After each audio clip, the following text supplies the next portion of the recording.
Bertawassul itu apakah syirik? Bertawassul itu tidak syirik, saudara. Mengapa tidak syirik? Karena bertawassul, orang yang bertawassul dengan nabi dan wali itu bukan menyembah nabi dan wali. Itu menjalankan perintah Al-Quran. Di dalam Al-Quran Allah subhanahu wa ta'ala berfirman, Ya ayyuhalladzina amanuttaqullah wabtaghu ilaihil wasilah. Hai orang-orang yang beriman, bertakwalah kalian kepada Allah, takutlah kalian kepada Allah. Takut pada Allah itu artinya menjalankan perintah-perintah agama, menjauhi larangan-larangannya. Ternyata bertakwa saja tidak cukup, masih ada perintah lagi. Apa? Wabtaghu ilaihil wasilah. Dan carilah wasilah menuju Allah. Wasilah itu artinya apa? Wasilah itu secara bahasa artinya perantara. Kalau yang di sini wasilah ini di dalam ini secara istilah apa?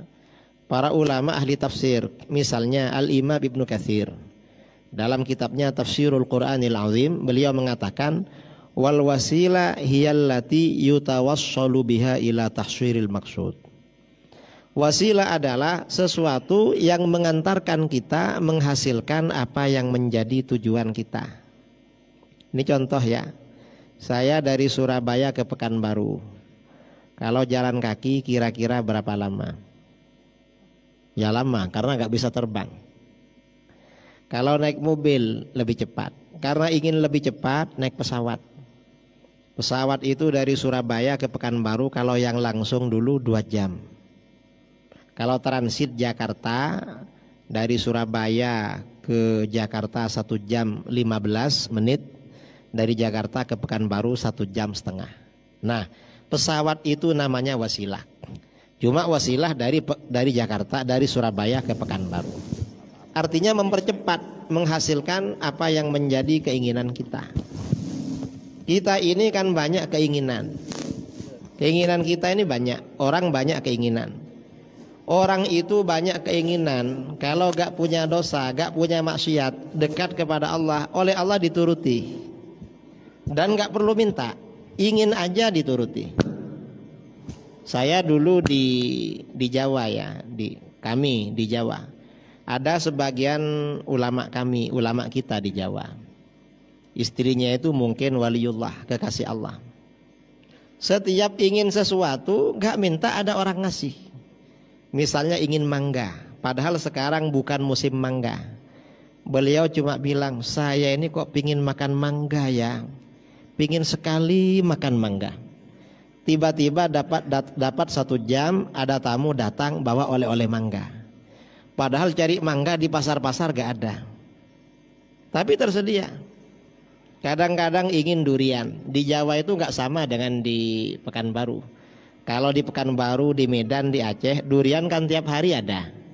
Entah dari mana itu pohonnya. Kalau di Jawa itu berbuah setahun sekali durian. Nah, beliau ini, istrinya Kiai ini ingin durian. Beliau berbicara, saya kok ingin sekali makan durian. Tiba-tiba sebentar ada tamu bawa durian. Ini kalau orang dekat kepada Allah, enggak perlu minta, ingin aja dituruti oleh Allah. Ingin dituruti. Nah, kita ini kan kebanyakan orang kan tidak seperti itu. Kalau punya keinginan minta kepada Allah. Setiap kita minta kepada Allah, inginnya kan instan. Minta sekarang, ya Allah, ingin punya mobil Alphard. Walaupun enggak sekarang, besok pagi-pagi gak apa-apa misalnya. Kan boleh begitu. Kadang orang dikabulkan oleh Allah, ingin sekali mobil Alphard. Ya cuma ya mungkin karena banyak maksiat, kurang dekat pada Allah, dikasih juga. Kasihnya kapan? Mungkin sudah tua sekali, sudah gak kuat naik mobil, anaknya mampu beli Alphard. Wah, baru ingat dia, itu dulu yang minta pada Allah itu, baru terkabul. Dia sudah gak kuat naik Alphard. Nah, itu permintaan orang itu dikabulkan oleh Allah. Nah, kita ini ingin minta dan cepat terkabul. Maka bagaimana caranya bertawassul, berwasilah? Dan wasilah itu banyak macamnya di dalam Al-Quran. Apa? Berwasilah dengan Asmaul Husna. Tawassul dengan Asmaul Husna itu wasilah. Karena di dalam Al-Quran dikatakan walillahil asmaul husna fada'uhu biha. Hanya Allah yang memiliki nama-nama terbaik. Mengapa nama-nama Allah disebut Asmaul Husna, nama-nama terbaik? Karena nama bagi Allah adalah sifat keagungan Allah. Maka berdoalah kamu dengan wasilah nama-nama itu. Kita ini berdoa kepada Allah diperintahkan wasilah nama-nama itu. Ini namanya tawassul dengan Asmaul Husna. Tawassul dengan Asmaul Husna tidak ada perbedaan antara kita dengan Wahabi. Kita mengatakan dianjurkan, Wahabi dianjurkan. Cuma yang kita baca sering dibid'ahkan oleh mereka. Mereka agak sportif memang, suka-suka. Kemudian wasilah lagi. Apa wasilah lagi? Minta doa kepada orang soleh wasilah. Kita ini minta langsung kepada Allah macam lama. Ada orang soleh minta doa. Itu wasilah juga. Mengapa begitu? Dulu para sahabat kalau ada hajat minta didoakan kepada Rasulullah SAW. Itu kan kepada Rasulullah. Kita orang-orang soleh bukan Rasulullah. Rasulullah minta didoakan kepada para sahabat. Rasulullah sebelum wafat menyuruh sebagian sahabat minta doa kepada seorang tabi'in namanya Uwais Al-Qarani. Itu namanya wasilah. Jadi minta doa kepada orang soleh termasuk wasilah. Minta langsung pada Allah gak dikasih. Akhirnya melalui orang soleh mintakan pada Allah. Itu kan wasilah namanya, perantara. Kemudian termasuk wasilah bertawassul dengan orang soleh. Mana dalilnya di dalam Al-Quran? Dalam Al-Quran Allah berfirman tentang orang-orang Yahudi. Wa kanu min qablu yastaftihuna 'alal ladzina kafaru falamma ja'ahum ma 'arafu kafaru bih. Orang-orang Yahudi sebelum Rasulullah diutus memohon kemenangan melawan orang-orang kafir dengan wasilah beliau.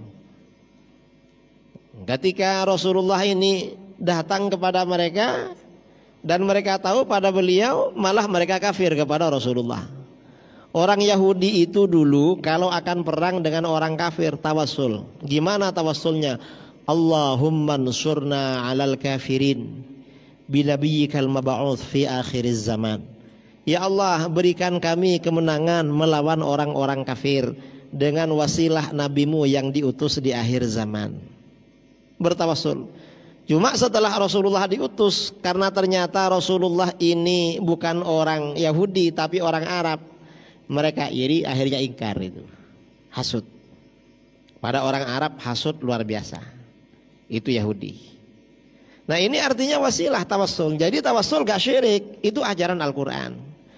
Kemudian tawassul istighatsah dengan Nabi itu juga wasilah.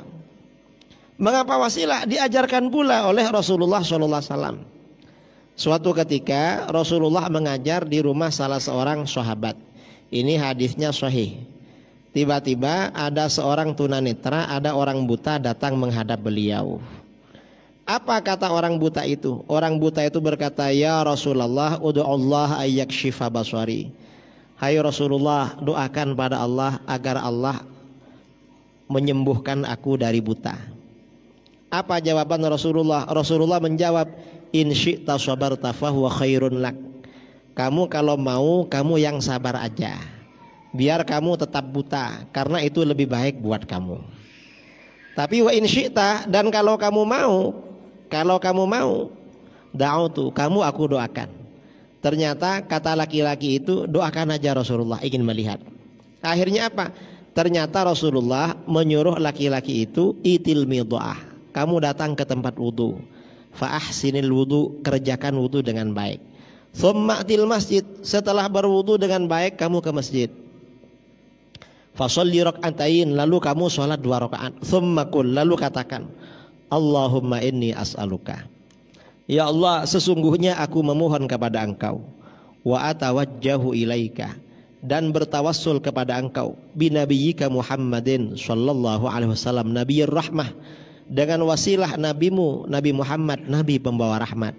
Ya Muhammad, hai Muhammad. Itu namanya istighatsah, memanggil Rasulullah. Ya Nabiyar Rahmah, wahai Nabi pembawa rahmat, inni tawajjahtu bika ila Rabbi. Sesungguhnya aku bertawassul denganmu kepada Tuhanku. Fi hajati hadhihi, mengenai hajatku ini, lituqdali, agar dikabulkan oleh Allah untukku.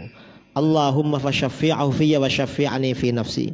Ya Allah, terimalah pertolongan Nabi untuk diriku dan terimalah pertolonganku untuk diriku sendiri. Nah, di dalam hadis ini Rasulullah mengajarkan tawassul dan istighatsah. Lalu laki-laki itu pergi melaksanakan apa yang diajarkan oleh Rasulullah SAW. Tidak lama kemudian laki-laki tadi datang ke tempat Rasulullah mengajar, sudah sembuh dari buta. Sembuh. Artinya apa? Tawassul, istighatsah itu bukan syirik, karena itu ajaran Al-Quran dan itu ajaran baginda Rasulullah SAW. Yang mengatakan syirik ya Wahabi itu. Wahabi mengatakan syirik. Dan Wahabi itu saudara, menyesat-nyesatkan orang bukan karena pandai, tapi karena gak tahu. Buktinya apa? Wahabi kadang bilang Maulid Nabi sesat. Loh, enggak sesat. Itu ajaran baik. Pasti mereka tanya mana dalilnya. Nah, itu bukti kalau mereka gak tahu. Makanya tanya itu. Mencoba mereka tahu gak tanya mana dalilnya. Itu pertanyaan orang gak tahu itu. Jadi Wahabi ini karena gak tahu aja sebenarnya. Dan sekarang ini saudara, ada perkembangan. Sekitar bulan Maret tahun kemarin, Maret ya, saya diundang di Jawa Tengah, dialog dengan sekitar 50 ustadz Wahabi, alumni Yaman, alumni Saudi. Mereka ini banyak berubah dan kembali kepada Ahlus Sunnah wal Jamaah. Saya dialog dengan mereka tentang perbedaan sifat wajib 20 dengan tauhid 3 Wahabi. Dan alhamdulillah mereka bisa menerima. Sebagian mereka sudah mau ziarah kubur, bermakmum dengan kita, sudah senang, sudah cium tangan segala macam. Dan ajaran Ahlus Sunnah wal Jamaah ini penting. Ajaran Ahlus Sunnah, akidah Ahlus Sunnah ini kalau masuk ke dalam hati akan merubah tingkah laku. Orang itu kalau akidahnya tidak benar biasanya keras, hatinya keras. Tapi kalau akidahnya benar itu lembut. Ini kejadian ya, tahun kemarin. Saya diminta oleh kawan safari di suatu daerah di Jawa Timur. Kiai, tanggal sekian ada waktu kosong apa enggak? Kenapa mau saya bawa safari? Ya siap, hanya datang ke sana. Tidak tahunya saudara, saya dimasukkan ke Masjid Wahabi. Ada satu jadwal di masjid mereka. Saya marah sama mereka. Ini masjidnya siapa? Ini kan Wahabi. Loh mereka mau kiai katanya. Ya walaupun mau gak enak lah, beda orang tuh gak enak. Nah, mereka mau kok katanya. Akhirnya sorenya, karena sore saya di masjid di pondoknya kawan ya, pondoknya kiai di daerah situ. Saya curhat, Yai, saya ini sama orang-orang dijadwalkan di Masjid Wahabi nanti malam. Loh dapat apa itu? Bagus katanya, pencerahan. Saya ini minta dukungan malah nggak didukung nih. Hanya ya sudah berangkat. Sampai di sana ternyata bagaimana? Beda saudara orang Wahabi dengan Ahlus Sunnah. Ahlus Sunnah itu kalau jumpa gurunya paling enggak menunduk. Dan biasanya cium tangan. Sampai di sana ternyata mereka salamannya gini semua ke saya. Padahal saya waktu itu sudah pakai jubah yang bagus. Saya ini jubah bagus, salamannya masih gini-gini aja. Ya sudah gak apa-apa, mang salahnya sendiri mau ke sana. Akhirnya datang ke sana ya. Habis itu saya diminta jadi imam sholat isya. Saya jadi imam waktu itu. Dan saya pikir baju saya paling bagus waktu itu. Ini alhamdulillah ya, Buya Ustaz Zulhendri sudah datang ini dari bawah. Nah kemudian habis itu selesai jadi imam, saya ceramah. Yang saya ceramahkan pada waktu itu tentang isinya maulid. Tapi gak bilang maulid. Kita ini wajib mengagungkan Rasulullah SAW. Rasulullah makhluk paling mulia. Saya terangkan dalilnya Al-Quran hadis. Gak bilang maulid, cuma isinya maulid saya terangkan. Saya bilang ini ikut Al-Quran hadis. Selesai acara, apa yang terjadi? Selesai acara, mereka semuanya cium tangan. Tadi gak mau cium tangan, nunggu diceramai maulid. Habis itu apa mereka bilang, Kiai, kapan ceramah lagi ke sini katanya. Jangan cuma sekali Kiai, kurang katanya. Kalau daerah sini Kiai harus masuk sini lagi. Artinya apa? Orang itu kalau diajarkan akidah yang benar, hatinya menjadi lembut. Tapi kalau akidahnya salah-salah, keras hatinya, nggak nunduk sama orang itu, nggak tawaduk sama sekali. Karenanya akidah Ahlus Sunnah wal Jamaah ini harus terus dipelajari. Nah, tawassul kembali kepada yang tadi. Tawassul itu bukan perbuatan syirik.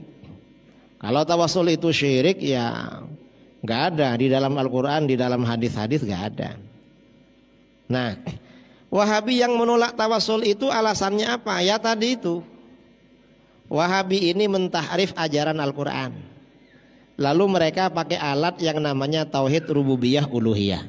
Tauhid rububiyah uluhiyah itu saudara, tujuannya untuk mensyirikkan dan mengkafirkan orang yang bertawassul. Mengapa? Orang yang bertawassul itu melanggar tauhid uluhiyah, walaupun punya tauhid rububiyah, tapi levelnya masih di bawah Abu Jahal dan Abu Lahab. Ini kata Wahabi. Dan ayat Al-Quran, cuma ayat Al-Quran diputar balik. Kata Abdullah bin Umar, sahabat Ibnu Umar radhiyallahu anhuma, orang-orang musyrik ya, orang-orang khawarij ini, intalaqu ila ayatin nazalat fil musyrikin fahamaluha 'alal mu'minin. Mereka mengambil ayat-ayat yang turun mengenai orang-orang musyrik, lalu mereka terapkan untuk orang-orang yang beriman. Jahat mereka itu.